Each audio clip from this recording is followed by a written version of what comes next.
अस्सलाम वालेकुम नाज़रीन, क्या आप जानते हैं कि उज़्बेकिस्तान में पिछले 10 सालों से कोई गाड़ी चोरी नहीं हुई। लोग गाड़ियां गलियों में खड़ी कर जाते हैं और कोई इनकी तरफ टेढ़ी आंख से नहीं देखता। इसकी वजह सजा है। उज़्बेकिस्तान में गाड़ी चोरी की सजा मौत है और इस सजा में किसी से कोई रियायत नहीं बरती जाती।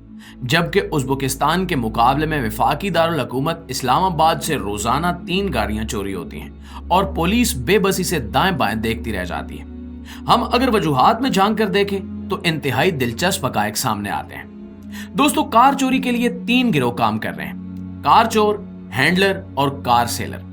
कार चोर वफाकी दारुल हुकूमत के नौजवान लड़के हैं। ये इस्लामाबाद की एक एक गली, एक एक सड़क से वाकिफ हैं। ये 2-2, 3-3 की टोलियों में हफ्ता भर गाड़ियों की रैकी करते हैं। ये नए मॉडल की करोला गाड़ियां तलाश करते हैं, इनका पिछला शीशा तोड़ते हैं, गाड़ी खोलते हैं और गाड़ी ले जाते हैं। इनके पास चोर स्विच को डिसफंक्शन करने के आलात होते हैं। ये लाइटर की जगह जैमर लगाते हैं और गाड़ी इस्लामाबाद की मुख्तलिफ गलियों और सड़कों से गुजार कर मोटरवे तक ले जाते हैं। मोटरवे पर इनके हैंडलर खड़े होते हैं। हैंडलर इससे गाड़ी वसूल करते हैं और इसे खैबर पख्तूनख्वा में कार सेलर तक पहुंचा देते हैं।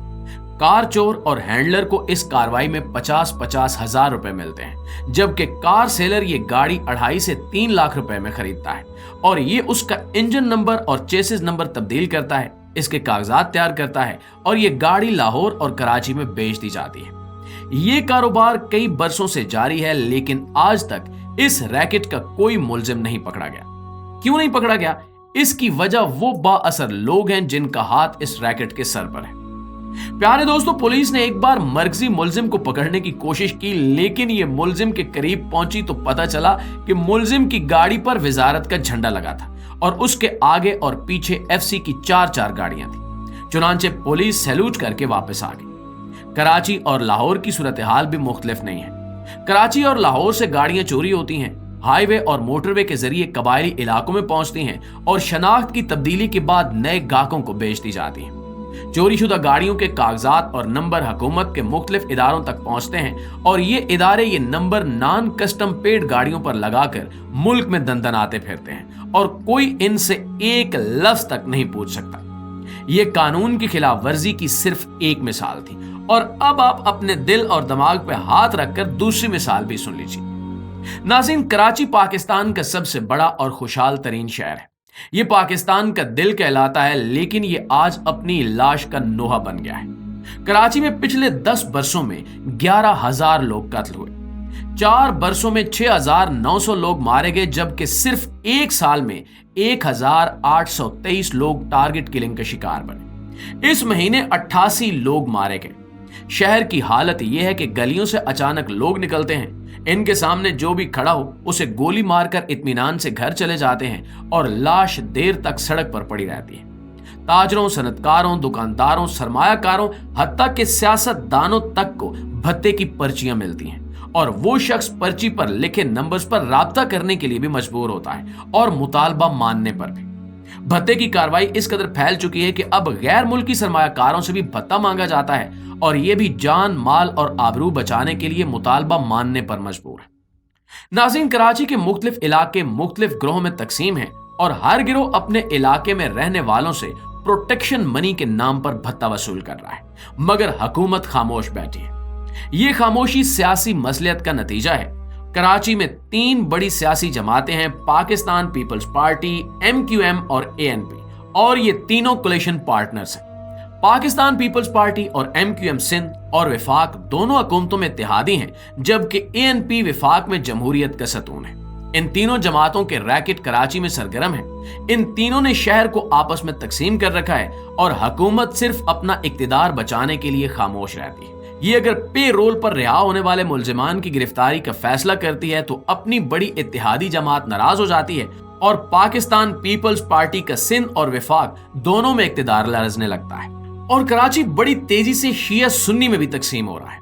लोग अब एक दूसरे की सियासी वाबस्तगी के साथ साथ मसलक की टो लगाने की कोशिश भी करते हैं। कराची में बेशुमार ऐसी सड़कें, चौक और गलियां हैं जिनमें रोजाना मुकर्रा वक्त पर गाड़ियां रोककर पर्स और मोबाइल छीने जाते हैं।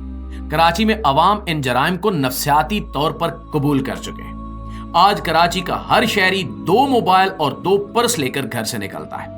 असली पर्स और महंगा मोबाइल गाड़ी के खुफिया खानों में छुपा दिया जाता है, जबकि सस्ता मोबाइल और आम पर्स जिसमें 3 से 4 हजार रुपए होते हैं, ये जेब में डाल लिया जाता है और जो ही कोई शख्स रिवॉल्वर दिखाता है, हदफ चुपचाप मोबाइल और पर्स उसके हवाले कर देता है। लोग अब लुटने के बाद खुदा का शुक्र अदा करते हैं कि हमारी जान और इज्जत बच गई। कराची के ताजिर महंगी और बड़ी गाड़ियां गैराज में खड़ी करके छोटी गाड़ियों पर घरों से निकलते हैं। ये अब अच्छे कपड़े, कीमती घड़ी और जेवरात भी नहीं पहनते कि कहीं ये माफिया की नजर में ना आ जाए। ये घर का सौदा सलफ भी 10-15 किलोमीटर दूर जाकर खरीदते हैं कि कहीं दुकानदार इनकी खुशहाली की मुखबरी न कर दे। आप कराची के किसी शहरी से पूछ लें कि आप कितनी बार लूटे गए या कितनी बार गोली आपके कान या सर से करीब से होकर गुजर गई, वो बड़े इत्मीनान से जवाब देगा कि 10 से 12 मरतबा। नाज़रीन, कराची में लोगों ने अब अपना पूरा नाम तक बचाना छोड़ दिया है। लोग अब अमीन मेमन से सिर्फ अमीन, ताहिर नकवी से सिर्फ ताहिर, अहमद फारूक से सिर्फ अहमद और अली खान से सिर्फ अली हैं। कराची के लोग जान बचाने के लिए बलोची भी सीखते हैं, सिंधी भी, उर्दू भी और पश्तो भी, और ये जिस जिस इलाके से गुजरते हैं वहां की अक्सरियत की जुबान बोलने लगते हैं, यहां तक कि अपनी मंजिल तक पहुंच जाते हैं। चुनांचे कराची अब कराची नहीं रहा, खौफ, मौत और आसेब का घर बन चुका है। और ये घर उस वक्त तक आसेब, मौत और खौफ का घर रहेगा जब तक हम कराची पर कानून की चादर नहीं डालते। हमने मुल्क को मुख्तलिफ माफियाज में बांट दिया है और हर माफिया कानून, इंसाफ और इखलाकियात से ज्यादा मजबूत है। हमने खैबर पख्तूनख्वा के इलाके कार और मंशियात माफिया के हवाले कर दिए हैं। कराची भत्ता माफिया के कंट्रोल में है, सिंध वडेरों के कब्जे में है, बलोचिस्तान करप्ट सियासतदानों और हरीस सरदारों की जेब में चला गया है। पंजाब पुलिस स्टेट बन चुका है और इस्लामाबाद रोज वसी तर कौमी मुफादात की कुर्बान गाह में कुर्बान हो रहा है। और ये सिलसिला उस वक्त तक जारी रहेगा जब तक हम मुल्जिम को मुल्जिम की बजाय पठान, महाजर, पंजाबी, बलोची, पीपल्स पार्टी, नून लीग, मेरा भाई, मेरा इत्तेहादी की नजर से देखते रहेंगे। हम जब तक कानून और कानून नाफिज करने वाले इदारों को फ्री हैंड नहीं देंगे, हम जब तक इन्हें यह इजाजत नहीं देंगे कि आप सिर्फ जुर्म देखें, जुर्म करने वाले का चेहरा, समाजी स्टेटस और कौमियत न देखें, हम जब तक ये असूल पूरे पाकिस्तान में नाफिज नहीं करेंगे, हमारे मुल्क का कैंसर फैलता रहेगा, यहां तक कि एक दिन ये मुल्क मुल्क नहीं रहेगा, कब्रिस्तान बन जाएगा। हमने आज फैसला करना है कि हमने कब्रिस्तान में रहना है या फिर पाकिस्तान में, उस पाकिस्तान में जिसका एक ही सतून होगा और वो होगा कानून। ये थी हमारी आज की वीडियो। अच्छी लगे तो इसे शेयर जरूर कीजिएगा। इंशाल्लाह आपसे मुलाकात होती है अगली वीडियो में। तब तक अपना ढेर सारा ख्याल रखिएगा। अल्लाह निगहबान।